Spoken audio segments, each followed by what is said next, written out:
Delhi CM పదవికి Aam Aadmi party senior నేత అతిశీ మార్లేనా రాజీనామా చేశారు. ఈ మేరకు లెఫ్టినెంట్ గవర్నర్ వికే సక్సేనాకు తన రాజీనామా లేఖను సమర్పించారు. ఢిల్లీలో జరిగిన అసెంబ్లీ ఎన్నికల్లో 70 స్థానాలకు గాను బీజేపీ 48 సీట్లు దక్కించుకుని ఘన విజయం సాధించగా ఆమ్ ఆద్మీ పార్టీ 22 సీట్లతో ఓటమిని చవిచూసింది. ఈ నేపథ్యంలో తన సీఎం పదవికి అతిశీ రాజీనామా చేశారు. ఈ ఎన్నికల్లో ఆప్ కన్వీనర్ కేజ్రీవాల్ తో సహా ఆప్ అగ్రనేతలు మనీష్ సిసోడియా, సత్యేందర్ జైన్లు కూడా ఓటమిని చవిచూశారు.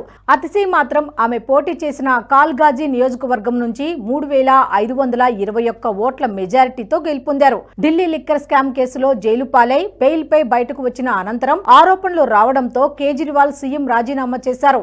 ఈ క్రమంలోనే పార్టీ సీనియర్ నేత అతిశీని సీఎం పదవిలో కూర్చోబెట్టారు. సీఎం పదవిలో తాను బాధ్యతగా పనిచేస్తానని, ఎన్నికల తర్వాత మళ్లీ కేజ్రీవాలే సీఎంగా కొనసాగుతారని చెబుతూ వచ్చారు. తాజాగా జరిగిన ఎన్నికల్లో కేజ్రీవాల్ తో సహా పార్టీ అగ్రనేతలు ఓటమి పాలు అవడంతో తన పదవికి రాజీనామా చేశారు అతిశీ మార్లేనా.